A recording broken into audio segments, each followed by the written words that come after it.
intro again. I always forget when we do 2 episodes at once. Welcome to Vinyl Verdict. I'm Bell. I'm Jamie. I'm Plouffe. There's a lot of them. This week, it's Plouffe's pick. Today we're talking about Slipknot, a metal band formed in the mid-90s who didn't put out their debut self-titled album until 1999, several years later. What state are they from? Iowa, I'm pretty sure. Iowa! Wow, that is not a hardcore Dude, state. a lot of bands are from Iowa. It's weird. Des Moines And Korn. specifically are from these guys. Yeah, But Korn's from there but not too. corn, but like actual corn. Well, Ears of corn. I thought Korn was also from Iowa. Oh, You know why? It's because Sure. Iowa's an awful place to Yeah, be. there's And it's all these nothing- metal bands talking about self-harm. Yeah, there's nothing to do, so you just get angry and bored, and you're in Middle America. How come you're from Yellowknife? There's nothing to do there except freeze to death. Yeah, you're right. And guess what? So why I did you start a metal band I- without being angry? Honestly, I didn't tried. start a metal band, but a lot of my friends were in like screamo bands and stuff at the time. I grew up like going into the pit and just, I don't know, getting destroyed and stuff. It was fun. But Warning soon off the bat, there's a lot of self-harm talk. yeah, Yeah. So a lot that's of something you don't like violence, hearing about. a lot of swearing, self-harm, anger at other people. Anyway, they put out a few other like EPs or demos like Mate Feed, Kill Repeat, as well as Crows, I'm pretty sure. But they're very limited releases, more of demo tapes. And they were also made without the final frontman, and honestly, probably the guy most people recognize, Corey Taylor. There's actually 9 original members, God. each with their own number and mask, and the same lineup lasted for about a decade. Number 4 is 2 different people. Number 4 is 2 different people? Because the guitarist that plays on all but one of these tracks Oh, God. is a different guy. Because God. he left the band after the album was recorded. Okay, What's well, his name? you know what? I'm not going with that. Let's figure this one I'm out. going with what's on the back of the record here. So I'm going to go down my list. We got number 8, Corey Taylor, our frontman, lead vocalist. Sean Cron, or Crahan, I never know how to pronounce that, a.k.a. Clown, a.k.a. number 6 on percussion. He's not the drummer, though. That's number 1, Joey Jordison. Rip Joey Jordison. He died a couple years ago now. We've got number 5, Craig Jones on keyboards and samples. Number 2 is Paul Gray, a.k.a. The Pig on bass, also Rip. He passed away 2010. Mick Thompson is number 7 and one of the 2 guitarists. The other would be Jim Root, number 4. And then we've got number 3, Chris Fain, who was another percussionist and backing vocalist. And then finally, we've got Sid Wilson, number 0 on turntables, which is actually a huge part of why I love this band, particularly their first few albums. And the number 4 who played on every song on this album except for one of them is Josh Brainerd. Oh, yeah, Brainerd. Oh, okay, yeah, I don't know if he got credited because he left during the recording. So I'm going to check. I actually have one cool thing about this that I love is on the back of it, they've got all the numbers and names. So number 4 lists James on guitar. So the guy I said. Yeah, Jim Root? Yeah, Jim Root. Yeah, they don't list Brainerd. Yeah, because But Jim yeah, I Root only forgot about plays him. on one song. Yeah. Well, But Jim Root plays on every other song on yeah. every other album. So, Because whatever. he's the guitarist for the last 20 some odd years. Yeah, there's only a couple remaining members. I think 2 of them died. yeah, 2 of them died. There's also 9 members, so sometimes they're going to go away. I don't really think they do much turntabling anymore, so I don't know if Sid is still with the band. Oh man, it was a good touch for the couple times that it came on. It's during this album. in more than I said he, the opposite. He does samples and stuff. Really, I love the Turntabling is extremely distracting. I love it. I actually liked it here too. It's a huge part of why I loved Slipknot the moment I heard it was because it was like metal but really different in that like cool Yeah, it's like turntable-y- rap metal, but it's not. Kind of, yeah. And Corey Taylor even does some not quite like Somewhat, rapping, but yeah. he sings at a fast cadence with a Nah, he straight up raps. He's got couple bars. times, yeah, sure. He's All got right, sure. bars. Anyway, yeah, I really like them because they're such a different sound. They're first and foremost a new metal band, but they don't really like being called a new metal band. But I kind of lump them in with that because they came around. Yeah, sorry, you are new metal. Yeah, like they came out with all the other new metal bands like System of a Down and Korn and Disturbed and stuff. Limp Bizkit. Limp Bizkit. They actually have a lot of influence. They straight up credit Limp Bizkit and Korn for some influence there. But They also had a feud with Limp Bizkit at the same time this album came out. oh, really? Yeah. They also feuded with Mushroom Head for a while because Mushroom Head is another metal band with like masks. So yeah, that was a bit of a thing. But yeah, with 9 dudes. Did they feud with Gwar? I don't think they did. No, I don't think they ever. that's No one another- has problems with Gwar. But yeah, with 9 dudes and one of them on turntables of all things, you kind of get this wild, layered, angry assault. And then with 3 percussionists, you've got a huge array of like standard and weird drums. Like Jordison's kit is huge, and he's like, insane with the double kick, blast beats for days. But then you get the timpanis and like random titanium drums or like beer kegs or whatever the other 2 guys just want to hit with whatever they have on hand. Hitting a beer keg with an aluminum bat. Yeah. And then Corey Taylor is a pretty good singer, but then, the man can really scream and growl too. And then the dueling guitars, they just go wild a lot of the time. So, I don't know, with so many people, you can really keep the song going without worrying about, like, who's going to make them the one signature sound for, like, 20 seconds 3 times on a track, because someone's always, like, ready to go. Yeah, I don't know. I've listened to the first 3 Slipknot albums quite a bit. So this one, Iowa, and then Volume 3, The Subliminal Verses. After that, I don't care. I do not care at all about any of their stuff past that. They lose original members at that point. Most of their hits that I'm aware of are all on the first 3 albums. And, I don't know. I walked into Elevated one day, and I was picking up some of the records. I saw this one, and I instantly was like, yo, I gotta buy that. So I did. And here we are. And here we are. It's another band I've heard of, but I never listened to, and I don't really listen to metal, so it's hard for me to write a ton of notes about the album since I don't have the vocabulary or experience listening to this type of music.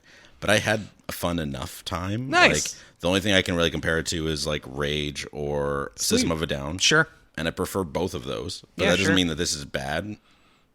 It's just like not really my style. Like, it's interesting to hear where even like, Machine Girls genre would have started before changing into this more digital age. Yeah. And it definitely feels like I'm watching, horror movies on my couch when I was like 10. Totally. It's definitely of the era. It feels like I'm watching Dawn of the Dead and this is in the background or something like that. It was fine. Or I don't a really Saw have much to say. movie. Yeah, it's got that like, they're new metal. Yeah. And it feels very of the time, not in a necessarily negative way, because since I didn't listen to it, it's all new to me, right? So sure, it's good, but I'm also prepared to not say a whole lot because I just don't even know how to explain. I don't have any point of reference for a lot of this music, but it was definitely an interesting time, to say the least. Jamie, what'd you think?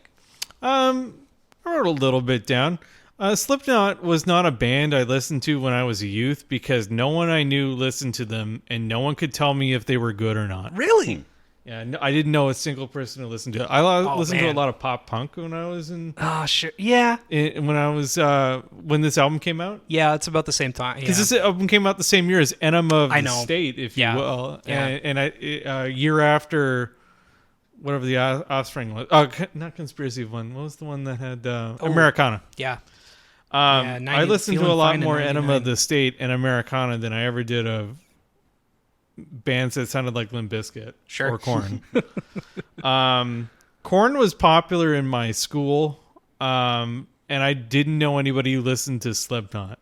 So I've gone years without really listening to a lot of their stuff, and it turns out they're okay. Yeah. And I'm neither a fan nor do I care about them enough to be against them. Sure. I've listened to them, though. And I did find it interesting that Corey Taylor is also a member of the band Stone Sour. Yeah, he's like one of the leading... He's the only member of Stone Sour. Yeah, it's like him and a guitar is basically Stone Sour, if I recall correctly. And he also does a really good cover of the SpongeBob song. He does.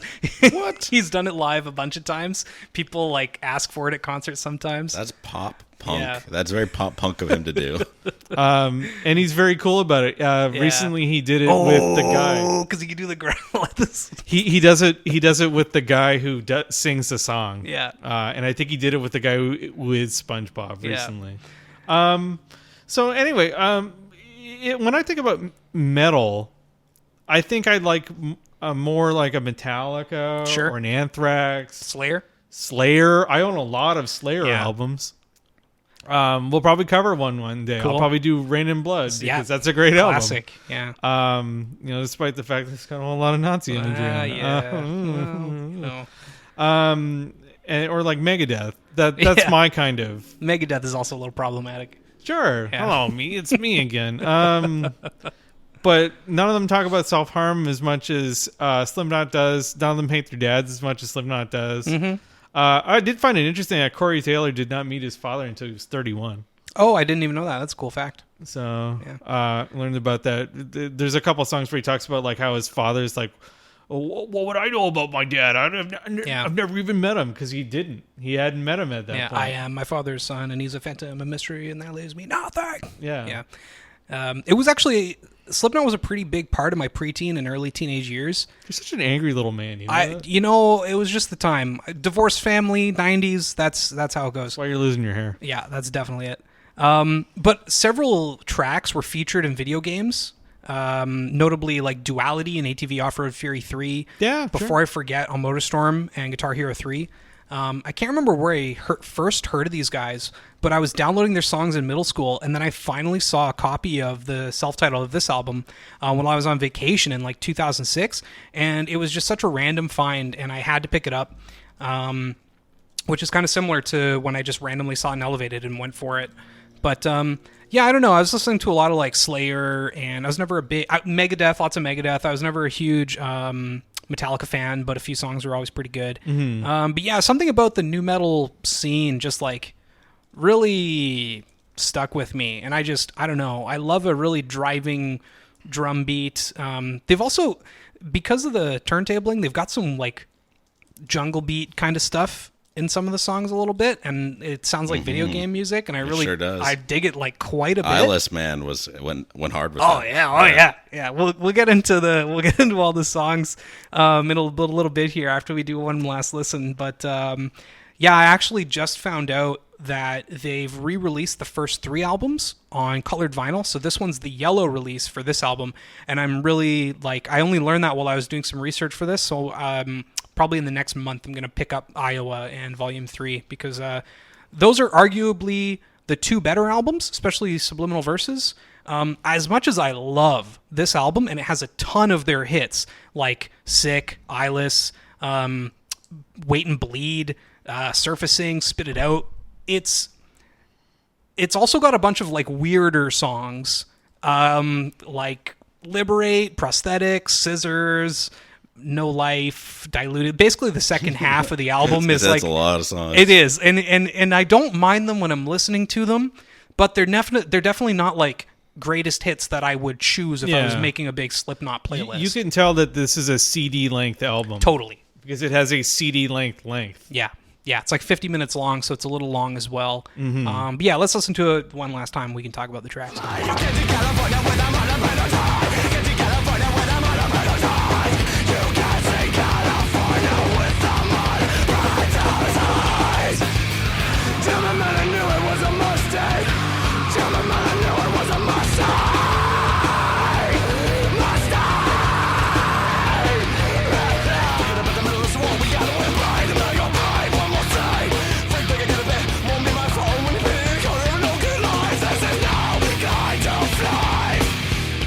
First song 742617000027. It's the barcode for their EP, the album what is it, Mate, Feed, Kill, Repeat. Yeah, it's the barcode. The whole thing. It's a bad intro. I think it's sick. No. I think it's a weird intro, but it kind of fits the album. So, and it really sets up Sick. It's too long. I don't disagree. Why is it 40 seconds of... It's like I think Peanuts. It's sick. I don't disagree. I think that they could have cut it down to like 5 20-second stops. That would have been fine. And then run into Sick from there. It's based on a voice sample from a documentary about Charlie Manson. Oh, that's cool. Very fitting. Uncle Charlie Manson. Yeah, we'll get into the album art and stuff later, but the imagery is very much like Halloween, murder, bad stuff.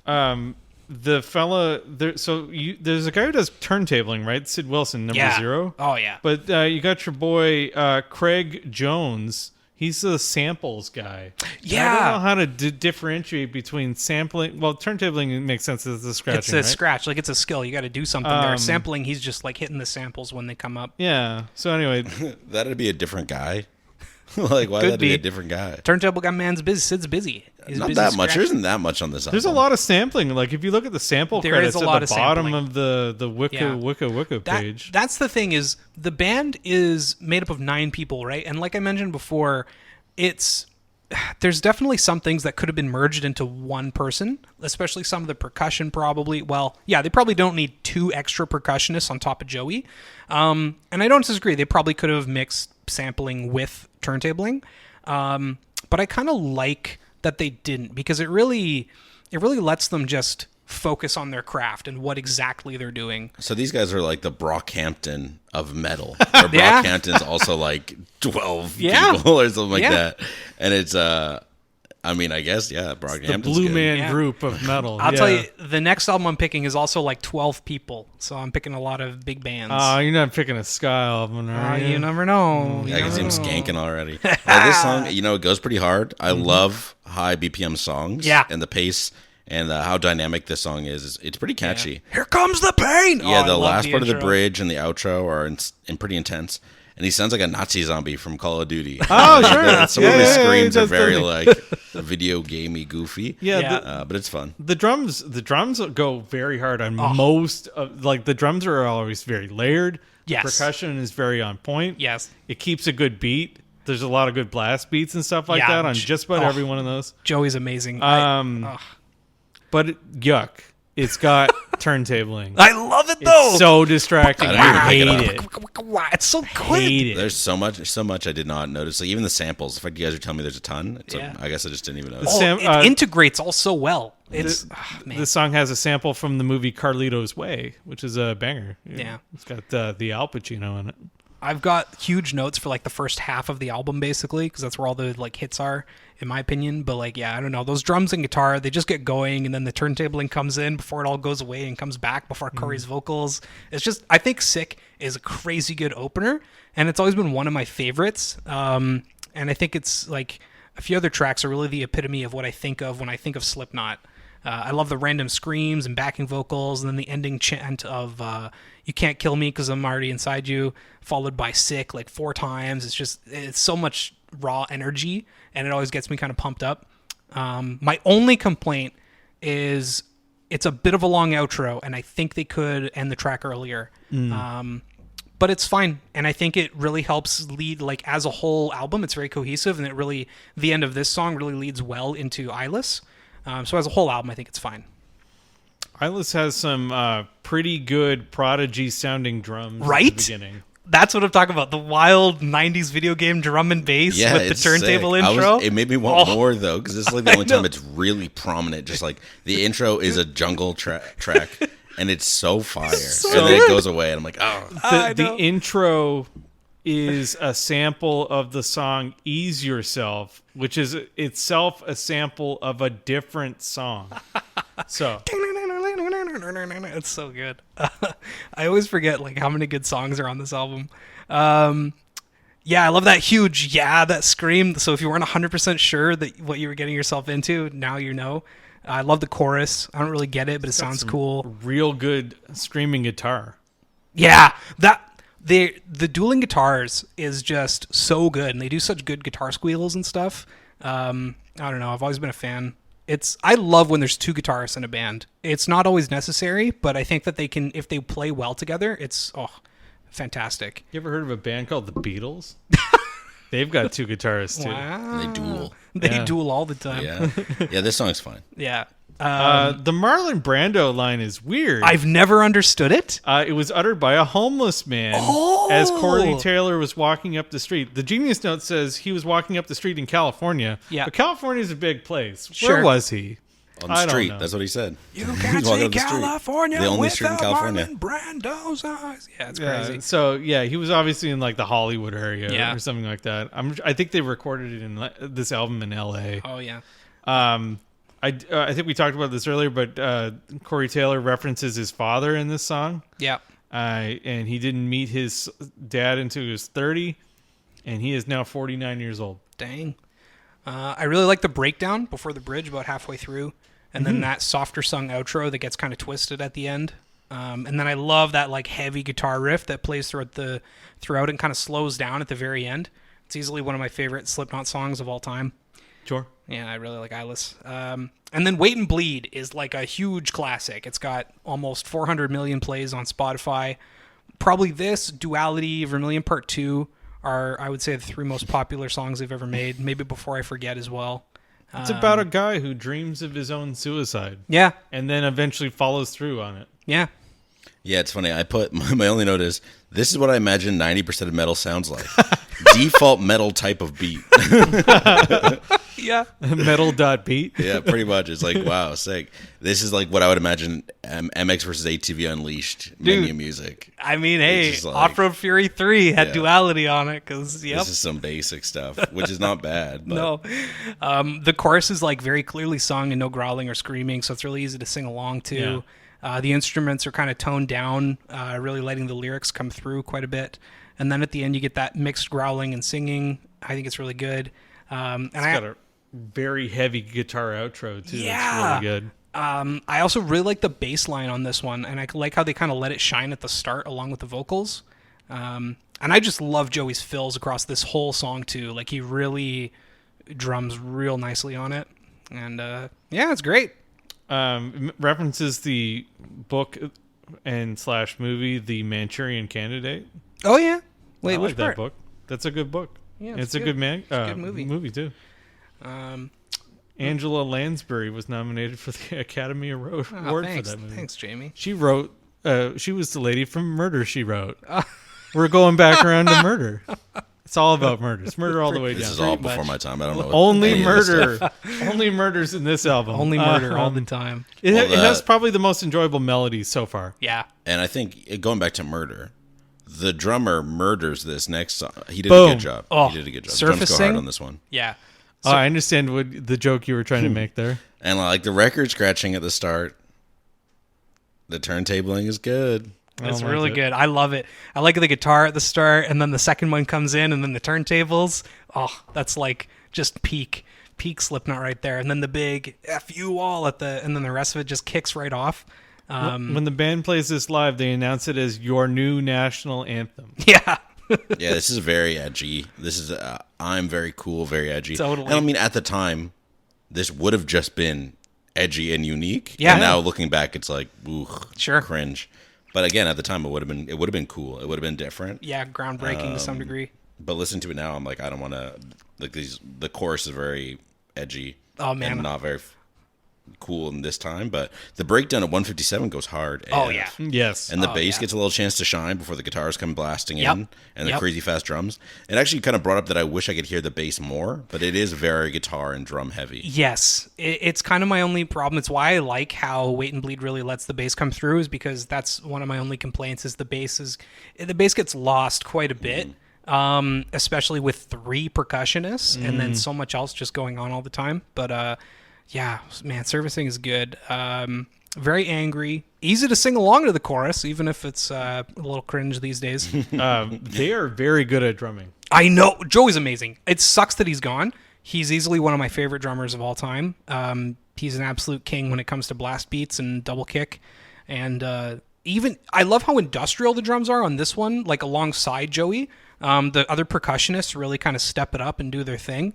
It's a little more raw and less technical, but it sounds cool. Man, the kicks are just insane. Oh yeah, he's wild, man. What I've watched like Disaster Piece from 2002, like a DVD that came out, and he'll go like vertical and stuff on his drum kit and like upside. I can't remember if he goes upside down or just 90 degrees. Yeah, He doesn't fall out of his little stool. no, they like strap him in. So he's drumming like upside down or That's sick. at least 90 degrees. I can't remember if it's full upside down or not. Slipknot is such a such a big band. Spectacle show, 100%. That their stage is huge. Oh yeah, 9 people, man. Yeah, so it has like multi levels. Like if you think like going to a normal concert has a weird big stage, like it's almost like going to a stage show. Yeah, and it's weird.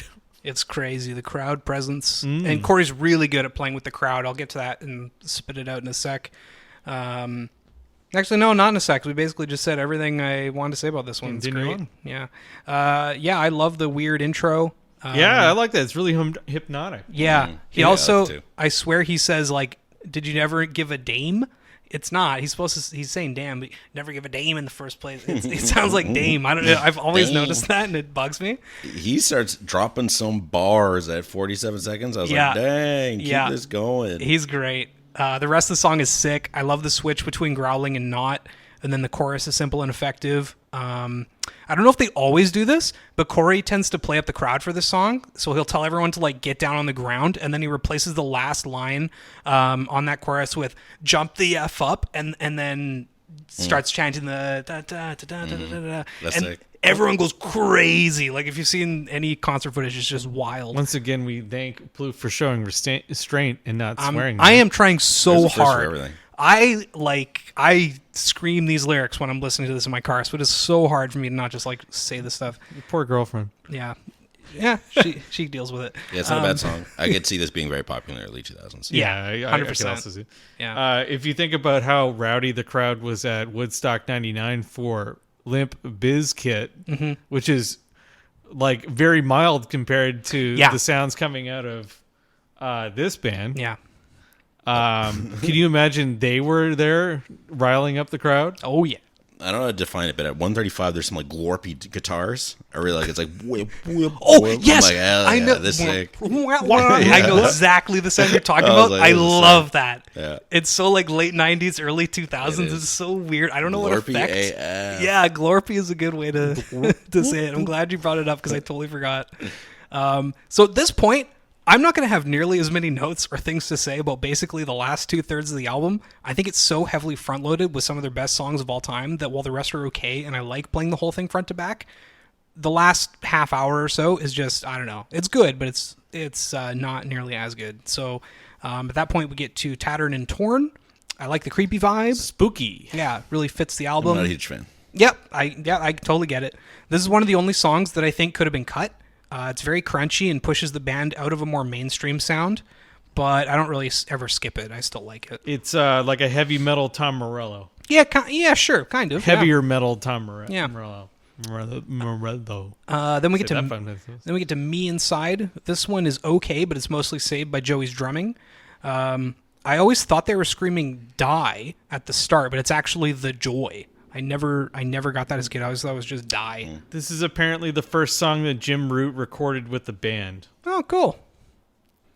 Yeah, it's a very aggressive song. Yeah, it's not bad. It doesn't do a ton for me, but I like the singing that comes in during the later half. Oh, yeah, you get that like clearly sung chorus that's nicely juxtaposed with the rest of the song. There's a weird thing at the end where it has the Spanish speaking at the end. Yes. Yeah. There's a line. And the people on Genius want very badly for that line to have a slur in it. Oh, really? The official lyrics on Spotify and on the band's website do not contain a slur. I just want to make that clear Let in me case check people here, look at it. because spoiler, they have lyrics on the back of the... So it has a slur? you would have to know what the slur is in Spanish. Yeah. This guy knows slurs in every language. Somos fíos y pestamos y pero renomas jota. So if that was a slur, you've just now said it. I am so sorry. Any Spanish I speakers? haven't. No, you would have to you would have to change that last word to something Oh, else. it's like a play on words It's kind like, of thing for Spanish. Yes, yeah. Anyway, Either way, we can confirm or deny if that's a no, slur. well, no, because the band, that those lyrics are fine. They mean something completely Right. benign. But people want people it to on mean Genius something. are like, I hear it as this, and they're saying like it's against these people, and it's like, well, geez, that's Honestly, the funny thing about this band is like as hateful and angry and murderous as they might sound, it's not to other people. it's not to other people. They're Yeah. never like Slipknot is not like they're not a hateful band. I don't know how else to say it because it's kind of weird coming. I understand from what you're that. saying. Yeah, they're not angry at. they're self-loathing. Yeah, they're self-loathing, or they're just angry at like the misanthropic? world. Huh? Misanthropic. maybe? Yeah, that's probably or like Yeah. nihilistic a little bit. Yeah. So they're never angry at like a particular No. like individual or They don't people. call out people, no. Yeah. But anyway, people on the internet seem to think Well, that they have. Whatever. And This is actually just Jamie. He's made this up. I was on Genius. I You didn't put find the notes anything. in. really what? No, you did. That's right Next song is Liberate, Yeah. though. I like it. Oh yeah. Yeah, That's I don't really have much to say. I just enjoyed how much they kept switching things up, like the singing styles and Yeah. the instrumental beats to keep things interesting. Yeah. It worked. I was like, oh, this is interesting. This is good. Liberate is one of the only songs that I start out wanting to skip it because it's really repetitive at the start and then later with the chorus again, where he just says "Liberate my madness." Da, da, da, da. But as soon as you get past that first section of it, I actually love the song. The rest of it's great. I love the guitar and the bit of the turntabling that they do on here, especially. I love the your garbage in is garbage out. I think that's great. But yeah, Liberate's good. Yeah. Jamie, you care about Liberate? No. It's fine. I mean, like, the message of the song is whatever. Yeah. I mean, it's about accepting your anger, right? Yeah. And not just letting it bottle up inside you, right? Yeah. I guess. I have no affinity to this song. It's That's whatever. cool. Yeah. Then we got Prosthetics. The intro to this always reminds me of Silent Hill. I think there's a similar industrial song in the fourth game in particular. Anyway, it's kind of spooky. It's a very aggressive message in the lyrics. It is a song about the 1965 horror movie The Collector. Yeah, I want to watch that movie. This is probably my favorite song so Really? far. I like horror movies. got And a after cool reading intro. that's based on that, I was like, that's very cool. Yeah. It's very creepy, but it's about a very creepy story, so that makes sense. Yeah. The voices are buried in like a weird filter, like a Deftones song. Yeah. Yeah. I don't know what the effect is on Corey's voice before the growling starts, but yeah, it's really cool. I like it too. Yeah, it's sort of like, like I said, like the Deftones or... Yeah. It gets a little repetitive at the end, but I love the "damn it, man, I knew it was a mistake" line. I thought that was really cool. Yeah, the intro's a little long, too. Yeah. Guy's Totally. hitting an empty keg on this one. You can hear it. Oh, yeah? Yeah, you can hear the ting, ting. Oh, yeah. You totally can. He's hitting that keg with the baseball Yeah. bat. Then we get No Life. I love No Life. It's one of It's the... another banger. Yeah, it's one of the best songs on side B. I think it's got a great simple chorus. I love the guitars and the bass on this one, especially that one weird effect that starts around the 1 minute mark. Yeah, that's it. That's References all. It's a great song. both Public Enemy and LL Cool J. Ah, Yeah, I'm liking these rap infused songs. There's something about metal and rap together that works so well. It does. Then the breaks where he goes back to singing are just like a nice little break to make sure you're not getting too bored. Yeah, good. man, God, it really. I forgot how much I honestly love this the first 3 albums really by these guys. Yeah. Okay, rapping in metal. Linkin Park. Does that work for you? Yeah, like sure. Linkin Park? Yeah. Yeah, they're okay. Yeah, I mean, I haven't listened to a ton, but yeah. Then we got Diluted. I like how much Joey's actually not going super crazy on the drums on Diluted. It really lets the bass shine a bit brighter than usual. There's multiple voice effects this Yeah, time. yeah. And it changes like verse, chorus to verse. Yeah. Chorus is pretty good, and I like how they pick up the intensity just a bit before the outro. But that's all I got for Diluted. I will say I had trouble getting through some of this album because it is so, I won't say brutal, but it really comes at you. Yeah. So I had to listen to this album and make notes on it over a period of a couple of days. I think I made the notes on the last like 7 tracks, the last like 6 tracks yesterday. Mm-hmm. But I listened to this album almost a week ago. Yeah, I'm not surprised. It's just like, it's not brutal. It's just, It's aggressive. it's a lot. And it's like 50 minutes. Yeah. And this one, it's not quite 50 minutes because this release doesn't have Eeyore on it, but we'll get to that later. yeah, I don't mind Diluted. I like the tired like singing this song. Yeah. I think this back half of the album is better than the first. Really? You like the second half more? Yeah, it's a little yeah. bit more unique. Things are changing up a bit, and I'm It liking is. it a bit more. It is. Most of the hits and like the more popular songs are definitely on the first half. That's funny. I was gonna say if you like this, maybe you should try Volume 3, but maybe you wouldn't like Volume 3 or Iowa as much because they're a bit more.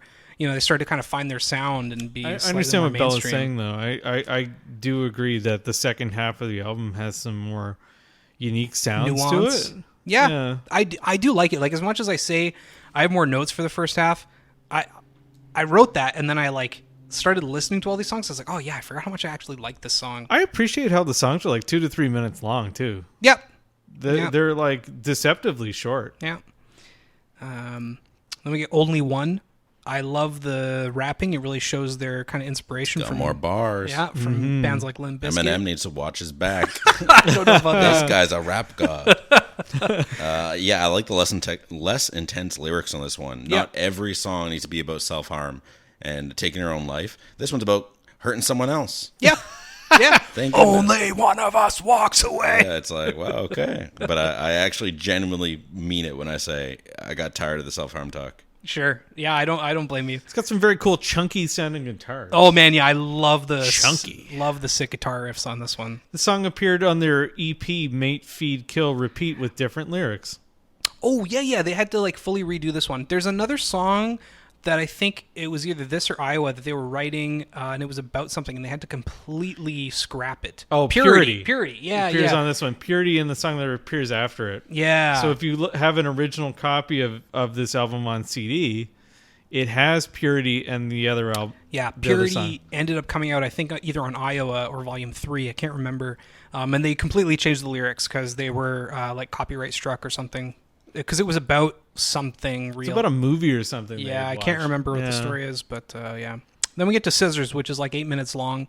I think it's a cool outro track, but if I'm being honest, sometimes I think they could have either cut Scissors or like cut it in half or something. It's like 8 minutes long. It stands out because like the previous song is like 3 minutes and something, and then the previous song before that is like 2 minutes and something. Yeah, this one doesn't feel long to me. I think it stays pretty dynamic, so I was able to enjoy the song from start to finish without it being like, okay, why are we doing this chorus like again? Yep. I like the build-up intro and the biding my time section around 3.5 minutes. Yeah. The like throwing up sounds at the end are extra and not necessary though. Do you know why there's throwing up? I do. We don't need to talk about it. You can look it up on Genius if you want to know. But they watched awful things and then there was it was a note on their Wikipedia page too, and I was like, I didn't need to know that either. Yeah. So depending on which release you have of this, there are then either Eeyore usually comes after Scissors, or there's some other songs that might come up as well, depending on if you got like the deluxe edition or the CD. I bought the 2022 yellow repress pretty close to release, actually, for probably 30 or 40 CAD. Before we talk about that, what are your guys' overall thoughts? Well, I'm not giving my final verdict. Well, okay, all right. I will talk about the physical release. Then. It's getting all out of order. I didn't know what to say. I'm excited. It's Slipknot. Is it a double LP in a single sleeve? It is a single LP that they managed to fit. Trash sounding a bit. No, it actually sounds pretty good. Wow. It's not just my copy too. I was looking on Discogs, and most of the comments on this repress in particular are like, "Wow, it sounds great." So there's a Ouija board on the back. Yeah. So on the front is all 9 members in their in a red jumpsuit outfit with their masks on, and then it's got Slipknot on the top with the very typical Slipknot font, which is spooky, is how I would put it. Which is like the Korn font. Kind of. Yeah. Kind of, yeah. And then there's a parental advisory stamp in the bottom right for very explicit apt. lyrics. Yep, they definitely need it. And then, on the back, like Jamie said, it's like an old photograph of a Ouija board.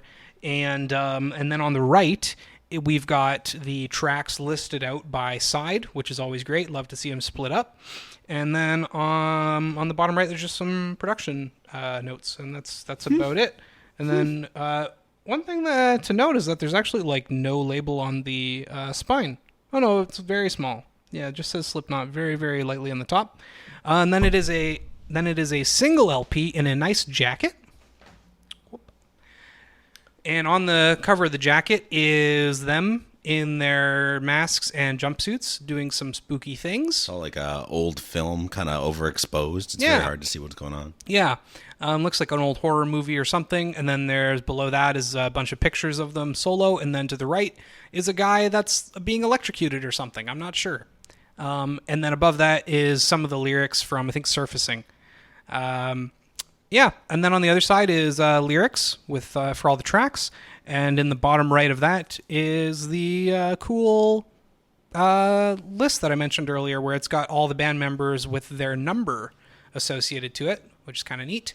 And because I don't think I know any bands that have numbers for their members. Yeah, that's really unique. Yeah.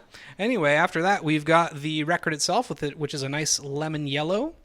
And it's just got... It does not suit the album. No, not at all. I would not want this in yellow. No? Yeah, red or black seems way more appropriate, right? 100%. I don't Marble. want like this like intense one. You put on this nice, cute, pink pastel. Yeah. record. No, I don't want that. I think Volume 3 is purple, and then I can't remember what Iowa is. But yeah, the 3 represses are all colored. And I'm going to own them all. Smoky gray, like You're Space going to Wave own was. them all. Oh man, I love these 3 records so much, and this is the first one. Now that I found out that the other 2 also came out around the same time in colored vinyl, and they're all like good releases, I'm super jazzed. I'm Make gonna a pick them up. face. There's a face. Absolute cringe. Yeah, I'm gonna go pick them up. Absolute cringe. Absolute cringe. Yeah, produced by Ross Robinson. It's got some numbers on the label. It's got a side A, side B, all that good stuff, and it's definitely using like the whole record. Run out, go. It's actually not that bad. Run out. There's some run out on there. It's not too bad. Probably because they cut Eeyore. That's my best guess. Is that's why they cut Eeyore. The original is like a picture disc, and it's terrible. Please don't buy the original pressing, even if you see it, it is not good quality. And that is Slipknot debut album. Yep, I paid like $30-$40 for this CAD, which is pretty typical for a new repress. Sure. Yeah. Especially from a shop. I like it. Cool. Why don't you give us your final verdict? I'm going first. Yeah, all right. why not? This is like I wanted to rate it higher, but some of the songs I think are only good, not great, and that's kind of why I'm keeping it like an 8, maybe an 8.5 out of 10. I think that this, or maybe Volume 3, is their best album. Probably Volume 3 of the Subliminal Verses, I would give it like a 9. But yeah, I think they're just a really solid metal band. The huge variety of instruments and sounds, along with interesting lyrics and a vocalist who can both sing and scream, really ties it all together for me. And the only thing holding it back is, like I said, some of those songs are they're good, not great. I agree, the intro could be a little shorter, and I don't know. It's fantastic. I think that... I want to rate it higher. I want to give it a 9 just because of how much I love this album. Yeah, you're like, I'm going to buy every version of this album. I'm going to give it a 7. No. Not every version of this album. He's talking about the subsequent 2 releases. Yeah. Oh, okay. Yeah. I thought you meant you're buying the same record in different colors. Oh, no. What? That's wild. Iowa came out in a different color, and then Volume 3, which is their 3rd release. None of them should be colored. I'm going to call it right now. Those 2 albums also don't need to be cute pastel colors. Fine, I don't disagree with that. But yeah, I'll stick with my 8.5 out of 10 because my big problem is that it's definitely not for a lot of people, like most metal is, and this one in particular is kind of aggressive. But man, if you like blast beats, if you like a really good drummer, it's solid. Jamie, what's your final verdict? So I'm also going to give it an 8.5, but I rate it out of 13, so the score is lower. I like the album. I think I like much of the album, but it's not for me. And it's not something I would choose to listen to, repeatedly. But I appreciate it. Like the hell of a guitarist. Definitely very good at percussion. I bet you they put on a really good stage show. But I would never go to a Slipknot concert. I don't think I want to be associated with the people who do go to a Slipknot concert. They're eerily close to like ICP. Are you down with the clown? I'm not down with the clowns. But yeah, like I said, I enjoyed the album. I didn't love the album, but I appreciated it exists. Sure. Belle, what'd you think? What is there to even say about Slipknot? I don't know. We just said about 40 minutes of it. If you like edgy lyrics and solid headbangs, this is for you. I enjoyed my time with the album more than I thought I would, but I don't think I'd choose this album over Rage Against the Machine or System of a Down, and I know they're different, but it's the closest comparison I have. I'm going to put in the 8 spot below You Void Synthesizer by Machine Girl and above Acid Dust by Lorne. It is not a bad album, but the lyrics are a bit too dark and intense for me and a bit too try-hard to want to listen to this very often, but I would listen to it over Dope Smoker, so it has that going for it. But next week, we're doing a topic. We're doing the last album that we bought. Yeah. I bought quite a few. I get a choice, which is excellent. Yeah, I guess they all came at the same time, sure. But I also bought a lot that I wanted to talk about for full albums. So I'm like, I guess we're going to talk about one of them. I'm excited. So what are you choosing, Plouffe? Do you know? I had a similar problem where the last album I bought is actually one I really want to do a topic on. So unfortunately, I'm going with the one I bought before that, which is Cassiopeia by... oh my god, I forgot their name. No, Cassiopeia is the band. Oh my god, what am I doing? Yeah. Cassiopeia is the band. Superflight. Superflight is the yeah. album. It's got a big blimp on it. Yeah, it's like a Supertramp cover. Yeah. So what's the album called? Cassiopeia. The album is called Superflight. They are a jazz fusion band from Japan. Japan, cool. yeah. And the album came from. Yeah, Japan. Thanks. Yeah, what are you from picking? Japan. We're listening to Transmissions from the Satellite Heart by the Flaming Lips. Ooh, Cool. I'm excited to talk about that. And I'm choosing Ballads 1 by Joji, the 5th anniversary version. All right, we got to write Filthy this down 'cause we Frank. got to listen to it. Yeah. So we'll talk more about that next week. Make sure to tune in. See you then. Good day to you.